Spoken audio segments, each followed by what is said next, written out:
근데 삼위일치는 제가 목회를 하는 제 가장 중요한 목회관이자 신학관입니다. 삼위일치는 다 아시잖아요.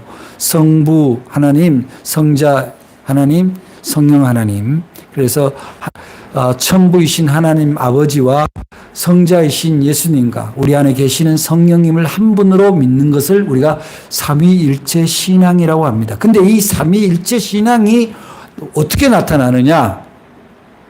삼위일체 신앙을 가지고 그 믿음으로 살아가는, 그래서 구원받은 사람들의 삶이 어디서 그것이 행복이다, 내가 인생 성공했다, 구원받았다 라는 게 어떻게 나타나는 거냐 했을 때 바로 삼위일체의 신앙이 삼위일체입니다. 그렇게 세 가지 기쁨이 하나가 되는 겁니다. 아마 이 설교는 과거에도 제가 우리 은강교에서는 전했을 거예요. 그런데 아직 제 설교를 못 들은 분도 있고 그래서 굉장히 중요한 여러분들의 신앙관에 해당되는 거기 때문에 오늘 깨달으시고 내면에, 그러니까 내가 믿는 내면의 신앙이 삼위일체 하나님을 믿는 것으로서 구원을 받는 신앙이라는 내면의 고백이 삼위일체 신앙이라면 그 믿음이 어떻게 나타나느냐? 그 믿음이 삼위일체로 나타날 때, 삼위일치로 나타날 때 실제적인 삼위일체의 신앙을 가진 사람이다. 그렇게 볼 수 있는 거예요. 신앙을 가진 사람이나 안 가진 사람이나 똑같은 인생의 목표는 있습니다. 행복입니다. 행복. 행복을 거절하는 사람은 없죠. 나는 불행을 향해서 달려가지는 않죠. 다 행복을 추구합니다. 근데 이 행복이라는 게 굉장히 주관적이에요. 내가 이 기준으로 행복한데 다른 사람도 내가 가진 기준으로 행복하냐 그랬을 때 그렇지 않을 가능성이 많아요. 어떻게 알 수 있죠? 우리가 되게 보면은 좀 부유하면 저 사람 참 사는 게 괜찮아. 집도 뭐 그럴듯하고 차도 좋은 차고 뭐 사회적인 신분도 괜찮고, 그런데 행복하냐고 물어보면은 얼른 대답을 못 합니다. 그러니까 그러한 우리가 일반적으로 생각하는 그런 구비 조건이 행복의 조건이 아니라는 것을 반증하는 거죠. 그런데 반대로 저 사람은 뭐 사는 것도 늘 비난하고 가난하고 또 배운 것도 그렇게 많지 않고 늘 저렇게 힘든 일을 하고 살아가는데도 물어보면은 행복하지가 행복하다고. 그런 행복의 기준이 정말 상이합니다. 이렇게 OECD에서도 조사를 하고, 유수한, 외국의 대학에서도 조사를 하는 게 있죠. 각 나라의 행복 지수, 또 행복 순위. 여러분, OECD에서 행복 순위가 가장 낮은 나라가 어딘지 아세요? 여러분, 이미 짐작이 되죠? 대한민국이에요. 영국의 어느 대학에서 조사를 했는데 우리나라가 190 몇 개 국가 중에 102위예요. 경제는 전 세계 10위권에 들어가는데 102위입니다. 그런데 이제 유럽의 대학이니까 그 대학을 조사를 했는데 이상하게요. 우리가 생각했을 때 저 북유럽이 춥거든요. 춥고 사는 게 다 이렇게 일을 많이 해야 되는 곳이에요. 우리가 볼 때는. 근데 행복 지수는 그렇게 춥고 열악한 데일수록 오히려 행복 지수가 높다라는 거예요. 뭐 덴마크, 노르웨이 막 이런 데. 그리고 우리 아시아 쪽을 봐도 그렇잖아요. 부탄 왕국 이런 데, 그죠? 가보면 맨발로 다니고 정말 사는 게 열악한데. 저 남미에도요, 가테말라가 굉장히 살기 어려운 나라거든요. 거기가 행복지수가 남미에서요, 1, 2위를 다퉈요. 그럼 우리가 이 행복이란 게 참 그렇다고. 그 오체 불만족 그 책 쓴 오토다케, 이분은 팔이 없잖아요. 행복하냐? 행복하다는 거예요. 늘 웃는 거예요. 우리 교계 지금은 이하여대 교수가 되었습니다마는 이지성 교수. 대학 시절에 교통사고로 전신 화상을 입고 얼굴은 다 일그러지고 30여 번의 수술을 하고 그랬는데도 얼굴이 지금 거의 정상인으로 볼 수 없는 얼굴을 가지고 있죠. 그런데도 불구하고 나는 감사하고 행복하다는 거예요. 그래서 여러분들이 오늘 말씀을 통해서 깨달아야 되는 게 있습니다. 오늘 이야기를 제가 성경의 이야기를 삭개오를 가지고 왔어요. 너무 유명한 얘기죠. 근데 우리가 삭개오를 오늘의 시점에서 삭개오라는 인물을 우리가 들여다볼 필요가 있어요. 자, 삭개오는 자기 조국이 민족이 식민지가 되었습니다. 식민지예요. 이게 우리가 성경을 읽을 때 정말 문학적 상상력을 가지고 읽어야 돼. 식민지가 되었고 그 식민지가 되었다라는 거는 자기 동족이 그런 제국에 패권 제국에 이 나라를 실제적인 지배를 하는 제국에 의해서 수탈을 당하는 거예요. 식민이란 게 뭐냐면 거기서 인적, 물적 자원을 빼가는 거거든요. 무상으로. 우리나라도 일제시대 때 일본이 우리나라를 지금 또 이상한 사람들은 마치 일본이 우리나라를 근대화시키고 개화시키고 현대화시켰는데 1등 공신이라고 했지만 우리나라 최초의 철도가 서울에서 인천까지인데 그게 왜 나왔어요? 저 시리즈로부터 시작해서 오는 모든 자연 자원을 그 다음에 우리나라에 있는 모든 철 자원을 인천 한국까지 실어가기 위해서 철도를 놔준 거예요. 우리나라 사람들이 출퇴근하기 좋으라고 만들어준 게 아니라 동양척식회사라는 게 있습니다. 왜 만들었어요? 동양척식회사는 마지막 토지 측량 제도를 통해 가지고 땅 주인의 유무를 해서 국가가 관리한다라는 명분이에요. 그래서 이거를 신고를 하고 내 땅이 어디서 어디까지라는 걸 신고를 해서 정해지지 않으면 그건 다 국가 소유의 땅이 되어버리는 거예요. 국유지로 만들어버리는 거예요. 근데 그 당시에 그런 현대 문명의 이해가 없이 예에서 할아버지가 손주한테 야야 너는 이 땅 저기서 저만큼 농사 짓고 살아라 그러면 그냥 짓고 살았고 그게 내 건 줄 알고 살았던 거예요. 일은 또 없고 빚도 없어. 그런데 그거를 가서 신고하라면 신고를 왜 해야 되는지 이해가 안 되는 거죠. 그럴 이유가 없었으니까. 누구도 뺏으려 하지도 않고. 그런데 신고 안 하잖아요. 국가 땅이에요. 일제가 그렇게 일제 소유로 국가 땅으로 뺏어갔다가 나중에 친일을 했던 사람들이 그 땅을 다 불화받습니다. 자, 그 얘기를 하자는 게 아니라 그러한 이스라엘의 식민지 상태에서 로마로부터 지배를 받는데 이 삭개오라는 사람도 식민지 백성이죠. 그러나 유대 종교를 가지고 있습니다. 요 이야기 보면은 뽕나무 위에 올라가서 예수님이 지나가는 것을 봤다라고 돼 있어요. 안 보이는 거죠. 예수님이 키가 얼마나 작으면 안 보입니까? 보통 이렇게 깨금발하면 오만하면 보이지.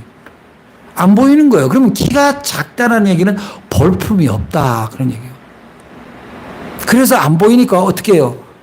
예수님이 사람들의 귀신을 쫓고 병을 고치고 영혼을 구원한다라는 그 소문은 들었는데 도대체 어떤 분인가 보고 싶은 거예요. 그래서 그 나무 위에 올라갔다는 건 내가 키가 작아서 안 보인다는 거예요. 볼품이 없다라는 거예요.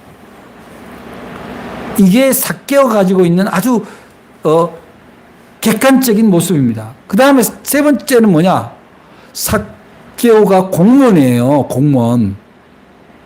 일제시대 때 공무원 중에 우리 국민들이 제일 싫어했던 공무원이 뭐겠어요? 경찰 공무원이에요. 순사. 그 다음에 누구겠어요? 세금을 뺏어가는 사람이요. 세금을 가져간다라는 게 뭐예요? 세금을 누가 매겨요? 농민이 매겨요? 자, 땅을 동양측식에서 땅을 네 땅 내 땅을 구분을 해주겠다. 그러니까 신고해라. 그러면 땅을 많은 사람은 그만큼 어떻게 되는 거예요? 재산이 많아진 거예요. 옛날에는 농사를 지어서 농사를 짓는 거 쌀이 몇 섬이 나와서 몇 섬의 몇 분의 1만 세금으로 내면 돼. 그런데 지금은 이제는 땅을 가졌다는 자체만으로 세금을 내는 시스템이 된 거예요. 흉년이 졌든 풍년이 됐든 상관없어요. 내가 이걸 소작을 줬든 휘경을 했든 아무 상관없습니다. 무조건 나라에 세금을 내야 됩니다. 지금까지 세금 안 냈는데 흉년 되면 안 내고 그랬는데 그 세금을 거들어 오는 공무원을 볼 때 그 동족이 볼 때 얼마나 꼴보기 싫겠어요. 근데 이 당시에 그 문서를 찾아보니까 로마가 식민지에다 세금을 가져올 때 이렇게 가져옵니다.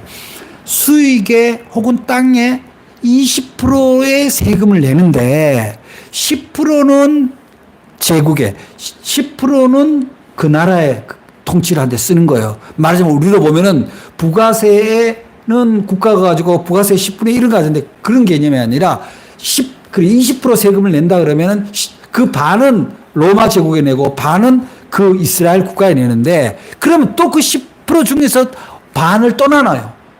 나눠서 5%는 그 동네에 쓰고 5%는 예루살렘 이스라엘 총독부에다 내는 거예요.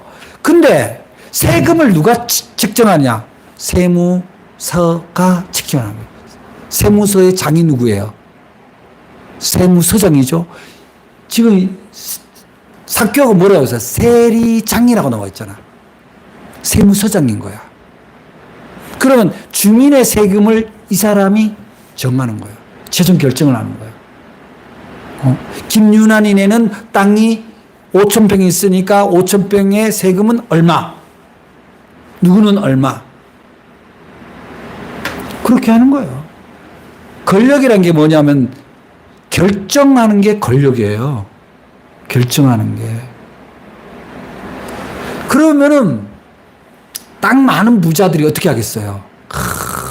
세무서장한테 와서 우리 저 산대박에 있는 땅은 있으나 마나한 땅이야. 그러니까 그거는 세금을 매기면 안 돼.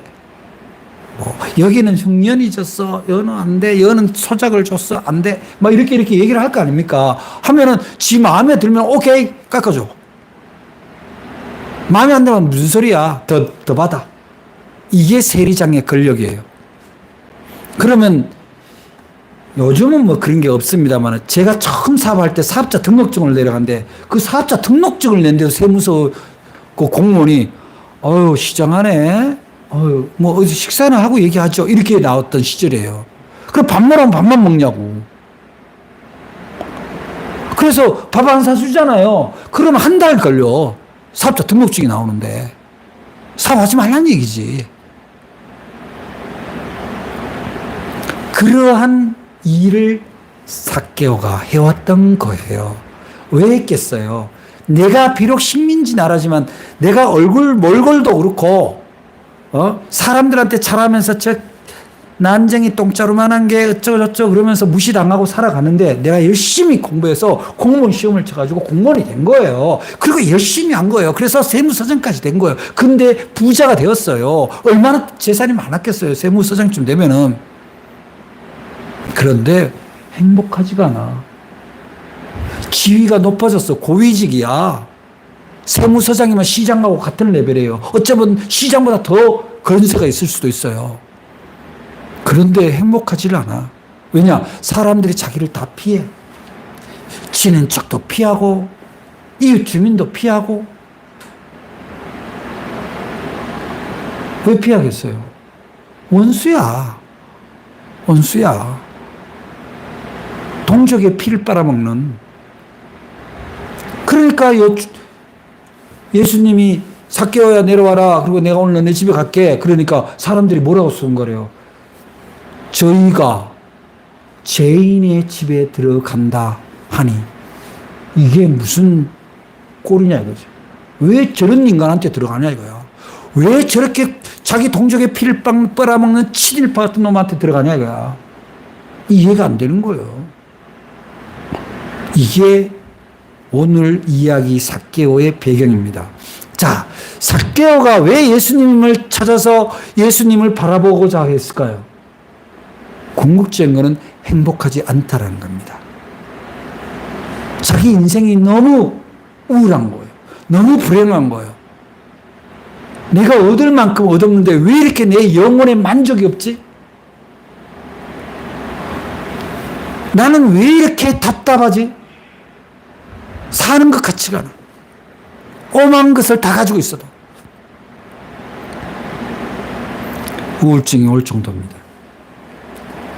근데 여러분, 삭개오 직업이 뭐예요? 세무공무원 세리장이잖아요. 이름이 웃겨요. 이 삭개오라는 이름의 뜻이 뭔지 아세요? 청결한 자예요. 청결. 그러니까 우리말로 하면 청결이야. 청렴결백. 그 부모가 이름을 지어줬을 때 너 청결하게 살아라, 성결하게 살아라라고 그 이름을 지어줬을 거예요. 그죠? 제 이름은 윤할 윤자, 빛날 한자래요. 윤이 나고 빛이 나라 이거야. 그렇게 살아라고 이름을 지어줬을 거예요. 그런데 이 사람은 사는 게 이름하고 어떻게 살았던 거예요? 반대인 거예요. 반대.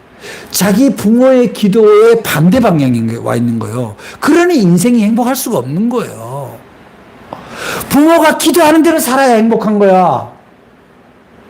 젊은이. 그래서 그렇게 안 되니까 이게 행복하지 않는 거예요.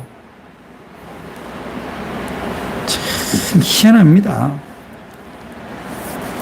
그러니까 고립돼 있죠. 내가 물질적인 또 세상의 지위는 내가 우월한지 모르지만 내 마음은 한없이 가난한 상태인 거예요. 아무도 나를 보고 웃어주지도 않고 다 경계하고.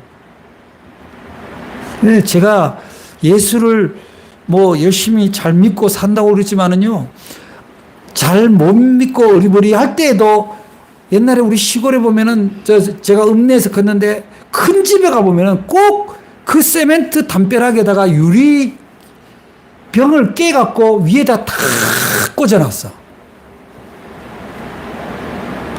옛날에 시골은요, 문을 잠궈 놓는 집이 없어요. 그냥 어디 가고 사람 없다는 표시로 그냥 닫아 놓는 거지. 사람 있으면 다 그냥 열어놓고 아무나 들어가고 아무나 그 앉았다 오고 뭐. 그때 큰 집에 보면 그냥 유리로 그냥 단물 다 쳐놓고, 그럼 나는 저 사람들은 마치 감옥에 갇혀 있을 것 같다라는 그런 생각을 했었어요. 바로 삭개오가 그런 상태죠. 그런데 이제 놀라운 일이 벌어집니다. 삭개오에게 일어나는 이 구원의 기적은 어디서부터 출발합니까? 온전한 행복을 찾겠다라는 자신의 소망을 실천적으로 드러낸 걸로부터 시작하는 거예요.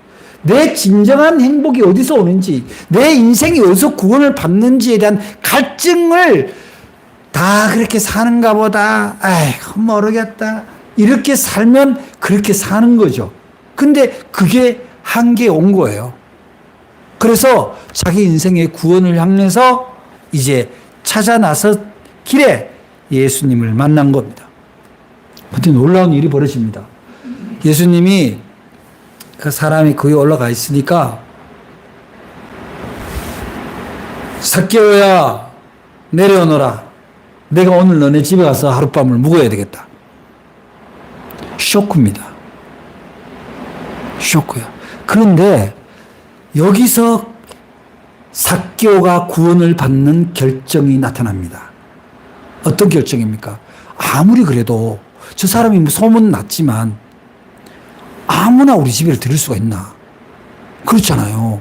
저게 진짜인지 가짜인지도 알 수도 없고, 저 30대 어디 젊은이가 덥수룩하게 옷은 낡아 빠진 거 있고 어디 거지 같은 애들 데리고 쫓아다니고 세상 다니고 있는데 저걸 우리 집에 들인다라는 게 쉽냐고. 여러분 생각해 보세요. 지금이야 우리가 예수님을 워낙 공부를 해서 잘 알고 있지만 그 당시에는 예수님을 의심을 할 수밖에 없는 거예요. 저 소문은 듣는데 진짜가 저 보니까 뭐 요새 뭐 교회에 있는 이렇게 예수님 상에 너무 미남이야. 서양식. 근데 실제로는 예수님이 그 갈릴리 지방에서 태어났다 그러면은 거의 그렇게 생길 수가 없는 거거든요. 그럼 뭐 어디 촌스럽게 생긴 옷은 누더기를 입고 그 따라다니는 거 보면 다 거지 몰골이고 불가능해요. 호기심은 있고 진짠가 그럴 수 있지만 이게 어디서 보여? 그 불가능을 믿음으로 가는 단계는 뭐냐면 첫째 이유는 갈증. 구원의 갈증이야. 내가 지푸라기를 잡는 심정이라도 저 사람을 잡고 내 인생의 구원을 얻어야 되겠다. 내게 영혼의 이 메마름을 해결해야 되겠다. 라는 아주 갈급함이 있었던 거예요. 갈급함이. 유대 종교 안에서도 그걸 못 해결한 거야. 못 해결한 거예요. 그래서 예수님을 할 때 이렇게 삭개오야 내가 니네 집에 가겠다 그렇게 얘기를 하니까 어떻게 되느냐 딱 이렇게 나옵니다. 급히 내려와 6절입니다. 즐거워하며 이렇게 나와. 이야 여러분 진짜 은혜 받은 사람들이에요. 진짜 거저 먹은 거야 진짜. 긴가민가 하는데도 급히 내려와 즐거워하며 그를 영접하더라 이렇게 나올 정도면은 얼마나 믿음이 있는 거예요. 이게 그 사람이 의지적으로 공부해서 됩니까? 세무서장이 되려면 얼마나 공부를 많이 했겠어. 공부가 아닙니다. 뭡니까? 전적인 하나님의 은혜가 성령님이 그에게 임한 거예요. 걔가 무슨 노력을 했어? 걔라 그러면 되나? 이분 또 나이가 살아계시면 엄청날 텐데. 그러나 이때 당시는 저보다 어렸을 거예요. 그런데 이 삭개오가 즐거워해서 그를 영접했다라는 얘기에서 즐겁다, joy. 이른바 엔돌핀이 도는 거예요. 그 순간 예수님을 맞이하겠다라는 그 순간에 이미 뭐예요? 지금까지 누리지 못한 즐거움이, 행복이, 기쁨이 그에게 찾아온 거죠.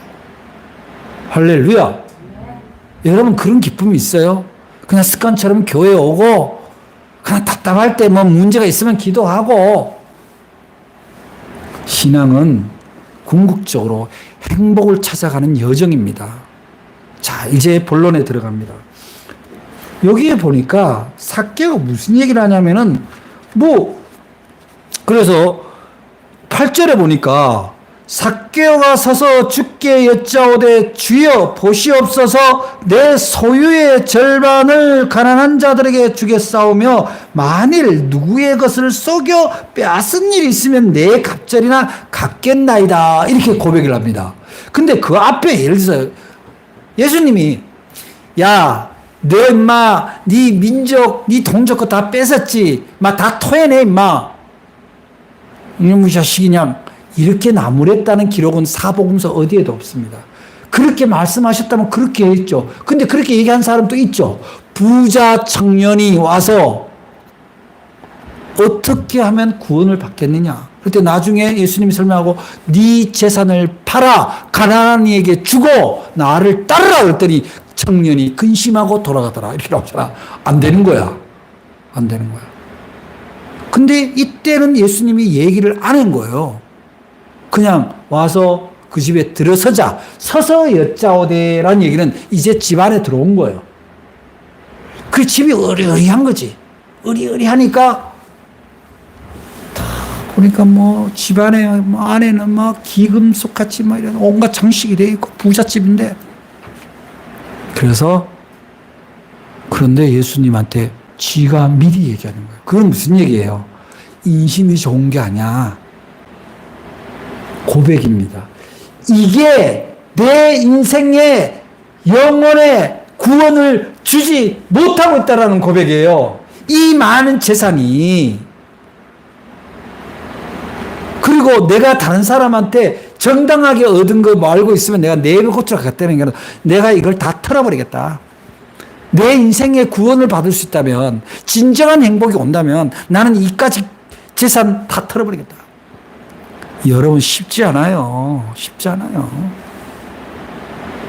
부자 장로님, 부자 권사님들이 죽을 때 자식들한테 남기는 사람이 많아요. 하나님 일에 남기는 사람이 많아요. 그럼 저 솔직히 생각해 보세요.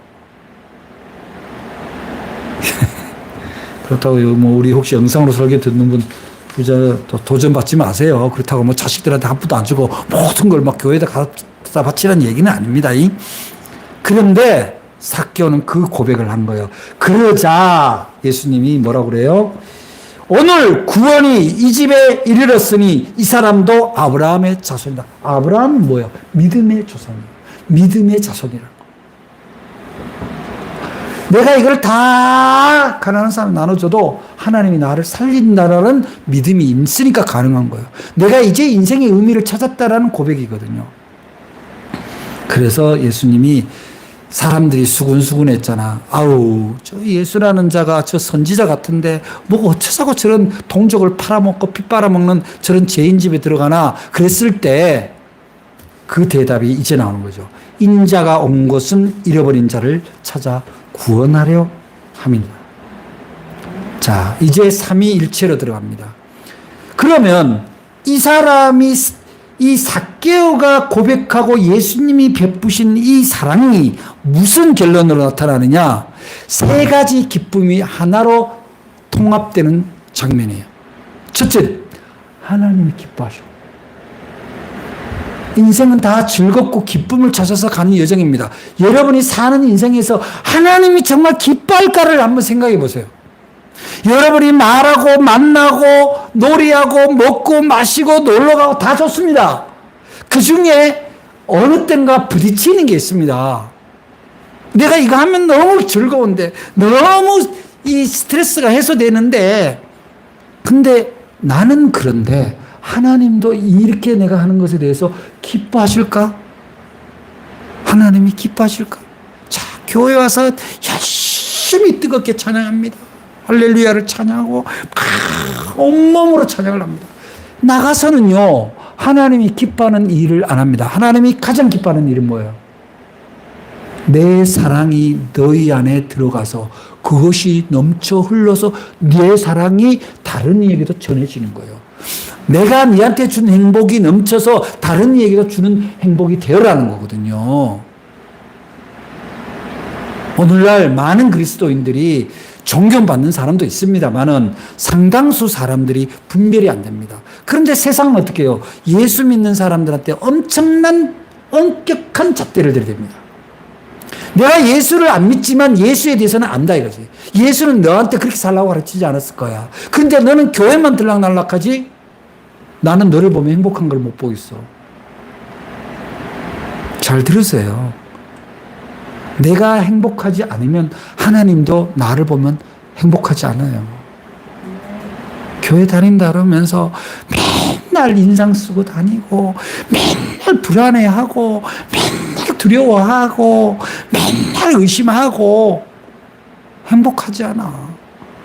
그래도 감사한 거는 교회에 나오면 기회가 있다라는 거예요. 회개하면 기회가 있다라는 거죠. 그래서 그나마 다행인 거예요. 그래서 하나님이 기뻐하는 일 중에 제일 기뻐하는 게 뭐예요? 예배입니다. 예배예요. 주일날 예배 오는 거 하나님이 기뻐합니다. 근데 주일만 오고 그 다음에 예배 안 드리면 안 기뻐합니다.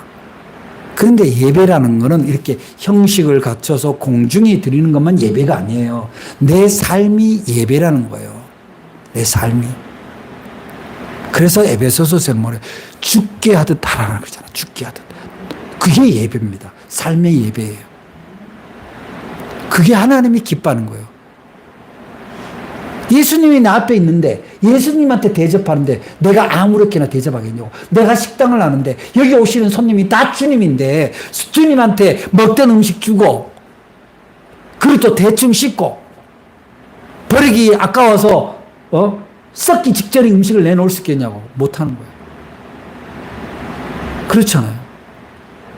직장에 가서 일을 하는데 다 예수님인데 다 주님인데 아무렇게나 대충 남들 깨부릴 때 나도 깨부리고 남들 놀러 갈 때 나도 놀러 가고 예수님이 하나님이 기뻐할 도리가 없는 거예요. 그런데 어떤 사람들은요 하나님이 기뻐하는 거 진짜 열심히 합니다. 이재철 목사님이 어느 날 내가 설교 영상을 보니까 교회에 날마다 오는 사람들 조심해라. 날마다 오는 사람. 교회가 자기 영혼의 진통제가 아니에요. 마취제가 아니에요. 불감증이 일어나는 거야. 다른 데 가서 못해. 강야에서 살아남지를 못해. 세상은 강야인데. 자, 어떤 사람들이 여행을 합니다. 술래길을 가는데 자기가 물통에 물이 있어요. 근데 저기 가는 사람이 갔다가 오는 길인지 모르지만 물통에 물이 없어서 하는데 아유 물 혹시 저 물 좀 필요하세요? 아 예 감사합니다. 그러면 물을 주잖아요. 나도 갈 길이 먼데 저 사람 주면 나는 내가 목마르면 어떻게 하는 사람은 못 줘요. 근데 저 사람이 지금 갈증이 나서 굉장히 위험해. 그걸 줍니다. 주고 갑니다. 가는데요, 내 물이 떨어져요. 준 사람은 다른 사람이 물이 옵니다. 이게 하나님의 방식이에요. 근데 안 준 사람은 안 옵니다. 신기합니다. 그래서 교회 와서 열심히 봉사하는 사람이 있어요. 청소하고 식사 당번, 주차 봉사, 찬양 봉사, 교회 교사 봉사 얼마나 일을 하는데 짜증이 떼덕떼덕 붙어 있습니다. 나만 해. 지겨워. 저 사람은 맨날 교회 와서 그냥 축도가 끝나기 전에 도망가는데 왜 나만 일하냐고요. 나만. 하지 말아야 돼요. 그러면 하지 말아야 돼요. 나만 일하는 건 하지 말아야지. 교회요. 너무 일 많이 만들지 않았으면 좋겠어, 나는. 그래서 이게 하나님이 기뻐하는 거라고 교회에다 헌금 많이 하고 봉사 많이 하고 목사님 식사 대접 열심히 하고 때에 맞춰서 옷 해드리고 반찬 해드리고 다 좋아. 좋은데 즐겁지가 않아. 저 건사가 하니까 나도 해야 돼. 저 집사가 하면 나도 해야 돼. 다 사람 봐서 눈치 봐서. 화장실 청소를 지지난달 했는데 또 돌아왔어. 짜증납니다. 안 합니다. 하기 싫어요. 하지 말아야 돼. 내가 행복하지 않는데 왜 하냐고. 봉사는요, 그 봉사 자체가 행복이 돼야 돼요. 기쁨이 없는 봉사는 위선인 거예요. 사람한테 나를 가시하거나 사람들한테 뭔가를 나를 자랑하기 위한 것밖에 안 되는 거예요. 다른 사람 눈치 봐서 마지못해 하는 거예요. 아유, 저 사람 또 오늘 가서 교회 청소한다는데 나도 마지못해 가야지. 하지 마세요. 그렇게 할 필요 없어요. 기쁨이 없는데 왜 그 일을 합니까? 교회에 왜 일하러 가냐고. 복음을 전하는 인거를요, 전도하는 거를 일처럼 생각해. 내가 예수 믿고 구원받아서 기뻐서, 나는 진짜 예수 믿고 사니까 이런 게 참 너무 좋더라. 당신도 예수 믿고 그런 기쁨을 누리면서 살아가라. 그게 왜 일이냐고. 다른 사람한테 가장 좋은 걸 주는데 왜 일입니까? 그럴 수가 없는 거예요. 그러니까 내가 기쁘지 않으면 하지 말아야 돼. 그 다음에, 나도 기뻐. 거기까지 됐어. 나도 기쁘고, 하나님도 기뻐. 교회를 또 열심히 하고 바깥에 나가다 봉사도 열심히 하는데 너무 자기 의지가 강해. 너무 욕구가 많아. 이것도 내가 해야 되고 저것도 내가 해야 되고 그런데 딴 사람들이 그 사람하고 일하면은 마음이 불편해. 저 사람은 다 자기 주도야. 뭐든지 자기한테 맞춰줘서 안 하면은 힘들어하고 짜증내고 힘들어. 다른 사람은 같이 하는 게 행복하지가 않아. 저 사람하고 조가 되면 난 싫을 것 같아. 같은 속해 하기 싫어해. 열심히는 하는데 같이 있는 사람이 불편해. 그게 뭐예요? 이웃이 행복하지 않다는 거예요. 나는 음악이 너무 좋기 때문에 우리 집에 빵빵한 앰프를 틀어놓고 그냥 막 소리 너무 행복하지. 그냥 오케스트라 음악을 라이브로 CD로 녹음된 거를 다 듣고 있으면 막 자기가 막 엄청난 간증이 된 것처럼. 이에서 진행한 사람은 시끄러 죽어. 우리 강아지 엄청 이뻐. 너무 사랑해. 근데 밤에 쾅쾅쾅 짖으면 어떡해요. 나도 행복하고 하나님 볼 때도 별 문제 없어 보이지만 이웃이 불행해지면, 이웃이 힘들어지면 그거는 진정 기쁨의 삶이 아닌 거예요. 행복의 삶이 아닌 거예요. 그래서 하나님도 기뻐하실 일은 삶이 예배가 되는 건데, 그 삶이 예배가 된다는 건 나도 예배를 일처럼 드리진 않잖아. 일처럼 하지 말라는 얘기야. 인생을 일하러 온 게 아니야. 우리는 일처럼 하지 마라. 삶을. 일을 하더라도 즐거운 마음으로, 기쁜 마음으로, 요거 요만큼 자랐으면 요걸 좀 열매가 맺어 누구 집에 나눠주고, 누구도 주고, 그런 나눔의 기쁨을, 그걸 행복으로 살아야. 그걸 또 받는 사람은 얼마나 기쁘겠어. 어떤 사람이 막 해서 업무가 바쁜데 집안에 일이 생겼어. 갔다 와라. 내가 이거 좀 봐줄게. 그런 저 사람 기뻐하는 얼굴이 나도 기쁨이죠. 그게 진짜 삼위일체 신앙이 삼희일치로 드러나는 신앙이 돼요. 혼자만 좋아 죽어. 그들만의 천국이야. 교회 안 다니는 사람 볼 때는 다 이상한 사람들인 거예요. 외계인인 거지. 그렇게 해서는 온전한 행복이 아니다. 우리끼리 행복하면 안 돼요. 옆에 사람이 부러워하게 행복해야지. 옆에 사람도 뭔가 참여하고 싶은 욕구가 생겨야지. 오늘 말씀은 삭개오가 구원을 받는데 삭개오의 고백 안에 들어있습니다. 내 모든 것을 내놓겠다. 행복이라면. 그랬을 때 하나님도 기뻐하고 자신도 기뻐하고 이웃도 기뻐하는 거죠. 여러분, 이 세상에 가장 성공한 사람은요, 직위가 뭔지 아세요? 천사입니다. 천사. 천사는 돕고 보살피고 사랑하는 게 행복한 거예요. 여러분들은 내가 너를 지명하여 불렀나니 너는 내 것이라.